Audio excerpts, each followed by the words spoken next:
Hello लाडक्या बहिणींनो आणि लाडक्या ताईंनो, मुख्यमंत्री माझी लाडकी बहीण योजनेचा 21वा हप्ता आणि 22वा हप्ता म्हणजेच मार्च आणि एप्रिल महिन्याचा हप्ता वितरण सुरू होऊन अनेक दिवस झाले, पण लाखो बहिणींच्या अकाउंटला अजूनही पैसे जमा झालेले नाही आहेत. मग आता या लाखो बहिणी अपात्र ठरलेले आहे का? वितरण थांबले आहे का? आणि आता पुढे काय होणार आहे याबद्दलची सविस्तर माहिती आता लाडक्या बहिणींनो तुम्हाला या व्हिडिओमधून देणार आहे, की ज्या बहिणी अपात्र झाल्या आहेत त्यांनी नेमकं काय करावं, ज्यांना पैसे जमा झालेले नाही त्यांनी नेमकं काय करावं, आणि ज्या बहिणींना पैसे भेटलेले आहेत त्यांनी सुद्धा आता पुढे काय करावं, सगळीच माहिती या व्हिडिओच्या माध्यमातून तुम्हाला देणार आहे. बघा लाडक्या बहिणींनो, आज आहे 19 मे. 19 मे. काल अपेक्षित होतं की ज्याही बहिणींना पैसे भेटलेले नव्हते त्यांना वितरण सुरू राहावं, पण काल सोमवार वितरण झालेलं नाहीये. तर आता हे वितरण अजून पुढे सुरू राहणार का याबद्दलची ही माहिती मी तुम्हाला देणार आहे. सोबतच ज्या बहिणी आता अपात्र ठरलेल्या आहेत त्या बहिणींना पुढे लाभ भेटणार आहे का? हे जे सरकार आहे या सरकारने अनेक बहिणींना अपात्र केलं का? अनेक बहिणींना या योजनेतून बंद केलं का? असे अनेक प्रश्न लाडक्या बहिणींनी कमेंट बॉक्समध्ये टाकलेले होते. सगळ्या प्रश्नांना घेऊन आलेलो आहे, कारण की सगळ्याच बहिणी पात्र असून देखील त्यांच्या अकाउंटला पैसे जमा झालेले नाहीयेत. तर चला लाडक्या बहिणींनो, व्हिडिओला सुरुवात करतो आणि सगळीच माहिती विथ प्रूफ सहित तुमच्या समोर आणतो. बघा, आज तारीख आहे लाडक्या बहिणींनो 19 मे. आणि अनेक बहिणींना जो 21वा हप्ता आणि 22वा हप्ता होता मार्च महिन्याचा आणि एप्रिल महिन्याचा हप्ता वितरण झालं. 12 तारखेपासून वितरण झालं आणि हे वितरण राहिलं 16 तारखेपर्यंत, 16 मे पर्यंत. आणि काल अपेक्षित होतं की ज्याही बहिणींना अजून पैसे भेटलेले नव्हते त्या बहिणींना ते पैसे भेटणार, पण सरकारने असं केलेलं नाहीये. मग आज आणि उद्या आपण चेक करूयात की जर आज उद्या वितरण झालं तर ठीक आहे, अन्यथा असंख्य लाडक्या बहिणी अपात्र ठरणार आहेत, अपात्र ठरणार आहेत. आणि याची जी प्रतिकिती होती ही मी तुम्हाला ऑलरेडी दिलेली होती, की ऑलमोस्ट 70 लाख ते 1 करोड बहिणी काय ठरणार आहे, अपात्र ठरणार आहे. याची माहिती मी तर तुम्हाला दररोजच देत होतो. पण लाडक्या बहिणींनो, आपण इतक्याही पुढे जाऊ नयेत. फक्त आज आणि उद्या जर आपल्याला जर सरकारने याबद्दलची माहिती दिली नाहीये की इतक्या बहिणी का अपात्र ठरल्या, किती बहिणींना आपण वितरण दिलेले आहेत, किती बहिणींना मार्च महिन्याचा हप्ता पाठवला, किती बहिणींना एप्रिल महिन्याचा हप्ता पाठवला, याची माहिती सगळी सरकारने द्यावी ही अपेक्षित आहे. बघा लाडक्या बहिणींनो, काही बहिण्यांचे मेसेज तुम्हाला दाखवतोय की मी सगळ्या अटी निकषामध्ये पात्र असून लाभ मिळाला नाही. म्हणजे बघा, ही गोरगरिबीण बहीण आहे आणि या बहिणीला सगळ्या अटीमध्ये, ज्या मी काल एक व्हिडिओ बनवला होता, आय थिंक 15 की 16 अटी आहेत, त्या अटींमध्ये बसून सुद्धा या बहिणीला लाभ भेटलेला नाहीये. अशा किती गरीब महिला आहेत की त्यांना हप्ते भेटले नाही, त्यांच्याजवळ सगळे आहे,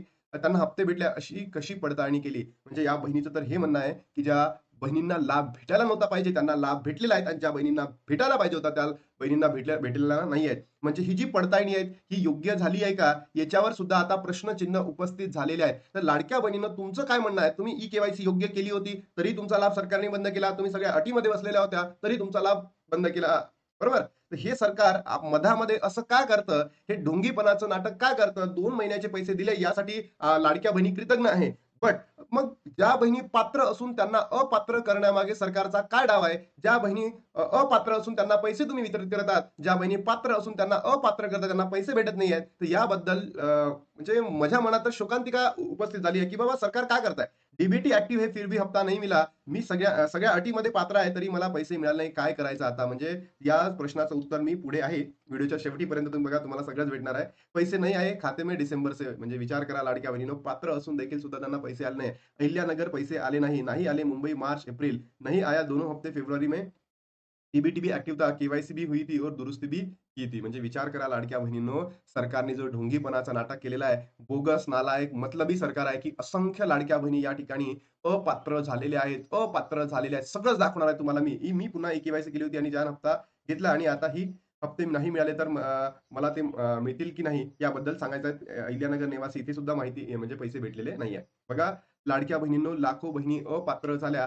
आपण एक पोल घेतलेला होता लाडक्या बहिणींनो, तिथे काही बहिणींना म्हणजे 24% महिलांना काय मिळाला होता? मार्चचा हप्ता मिळाला. 20% बहिणींना दोन्ही हप्ते मिळाले आणि एप्रिलचा हप्ता 4% महिलांना. आपण असं जर काउंटिंग करायला गेलो तर ऑलमोस्ट 47% बहिणींना काय मिळालेला आहे? हप्ता भेटलेला आहे.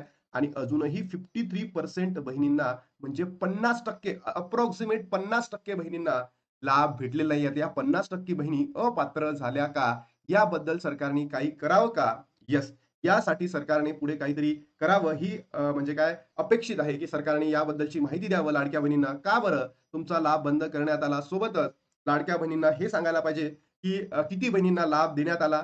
मार्चचा देण्यात आला, एप्रिलचा देण्यात आला, आहे की नाही? की दोन्ही महिन्याचा लाभ देण्यात आला. सरकारने ही सगळी माहिती द्यावं. नाहीतर लाडक्या बहिणींनो, आपल्याला आवाज उठवण्यापेक्षा दुसरं काही नाही. जर आपण आज आणि उद्या म्हणजे 19 आणि 20 तारखेला, 20 मेला जर वितरणाचं काहीही आलं नाही, तर आपल्याला गुरुवारपासून आवाज उठवणं या YouTube चॅनलच्या माध्यमातून किंवा बाकीच्या माध्यमातून अत्यंत गरजेचं आहे. अन्यथा हे जे नालायक, ढोंगी, मतलबी सरकार आहे, ज्या बहिणी गरजू आहे, ज्या बहिणी पात्र आहे, यांनाच लाभ देण्यात आलेला नाहीये. त्यांचाच लाभ बंद करण्यात आलाय. तुम्हाला काय वाटतं? नक्की कमेंट बॉक्समध्ये सांगा. बघा लाडक्या बहिणींनो, आणि अजून एक थोडीशी तुम्हाला आनंदाची बातमी, रिलीफ या ठिकाणी सरकारमार्फत येणार आहे किंवा देण्यात आलेला आहे, की ज्या बहिणी अपात्र ठरलेल्या होत्या, तर आता ठरलेल्या आहेत. त्यांच्यासाठी पुढे काय करायचं हे सगळे या म्हणजे साम टीव्हीनी सांगितलंय. तर ते काय आहे आपण एकदा बघून घेऊया.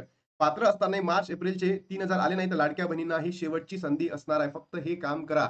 आता हे जर काम केलं आणि तरीही भेटले नाहीये, तर म्हणजे आपण अ, लाडक्या बहिणींनी हेच करायचं का? पहिले ऑनलाईन ई-के-वाय-सी करायची, मग ऑफलाईन करायची, मग ऑनलाईन करायची, मग ऑफलाईन करायची. दुसरे लाडक्या बहिणींना कामधंदे नाही का? हे सरकारनं एकदा सांगून द्यावं, की लाडक्या बहिणीने नेमकं काय करायला पाहिजे आणि काय नाही करायला पाहिजे. फडणवीस सरकारची महत्वाकांक्षी लाडकी बहीण योजनेतील लाभार्थी महिलांच्या खात्यावर मार्च-एप्रिल महिन्याचा हप्ता जमा होत आहे. या लाडक्या बहिणींनी रखडलेले 3,000 रुपये मिळत आहेत. पण ज्या लाडक्या बहिणींच्या खात्यावर पैसे आले नाहीत, ज्या लाडकींची ई-के-वाय-सी प्रक्रिया पूर्ण करण्याचे राहून गेली आहे, त्या लाडकींना आता शेवटची संधी आहे. सरकारने लाभार्थी महिलांना कागदपत्र पूर्तता करण्यासाठी एक शेवटची मुदत दिलेली आहे. शेवटची मुदत दिलेली आहे, असं इथे सरकारी कर्मचारी आणि जे आपल्या महाराष्ट्राचे एकनाथजी शिंदे जे उपमुख्यमंत्री आहेत, यांनी सुद्धा असं बोललेलं आहे, की बाबा एक महिलांना शेवटची संधी देतो. पण हे कितपत योग्य आहे, कधी करणार आहे, कसं करणार आहे, याबद्दलही अजून सरकारने सविस्तर माहिती दिलेली नाहीये. लाडकी बहीण योजनेतील महिला सरकारकडून ई-के-वाय-सी करण्याचे आवाहन केले होते. त्यानुसार अनेक लाभार्थी महिलांनी ही प्रक्रिया पूर्ण केली असून, पण ज्या लाडक्या बहिणींनी ही प्रक्रिया पूर्ण केली नाही, त्यांच्या खात्यात पैसे जमा होणे बंद झाले आहेत. सरकारकडून ई-के-वाय-सी करण्याची मुदतवाढ अनेक वेळा करण्यात आली. काही महिलांनी ई-के-वाय-सी करताना चुकीचे पर्याय निवडले होते. त्यांना दुसरी सरकारने 30 एप्रिल ही अंतिम मुदत दिली होती. त्यांना अनेक वेळा तारखा वाढवून देखील अनेक महिलांनी ई-के-वाय-सीची प्रक्रिया पूर्ण करता आली नाही. त्यामुळे अपात्र ठरल्या, खात्यात पैसे येणे बंद झालेले आहे. बघा, ज्याही बहिणींनी ई-के-वाय-सी केले त्यांचा तर लाभ बंद झालेला आहे. पण आपण कमेंट बॉक्समध्ये असंख्य अशा बहिणी आहेत, की त्यांनी ई-के-वाय-सी ऑलरेडी केलेली आहे, एडिट सुद्धा केलेली आहेत. मग त्यांचा लाभ का बंद केलेला आहे? मुख्यमंत्री माझी लाडकी बहिणीच्या ऑनलाईन ई-के-वाय-सी प्रक्रियेसाठी 30 एप्रिल ही शेवटची मुदत देण्यात आली होती. यानंतर ही प्रक्रिया पूर्णपणे बंद करण्यात आली होती. त्यामुळे आता योजनेसाठी एखाद्या पात्र महिलेला कागदपत्राची पूर्तता करण्याची असल्यास जिल्हा महिला विकास विभागामार्फत कागदपत्र सादर करावी लागणार आहे. ही शेवटची संधी महिला व बाल विकास विभागाकडून देण्यात आली आहे. शेवटची संधी जर हुकली तर या लाडकींच्या खात्यात पैसे येणारच नाही. म्हणजे ज्या आता बहिणी अपात्र ठरलेल्या आहेत, त्या बहिणींची ई-के-वाय-सी झाली आहे, बरोबर? तर त्या बहिणींना करायचं का?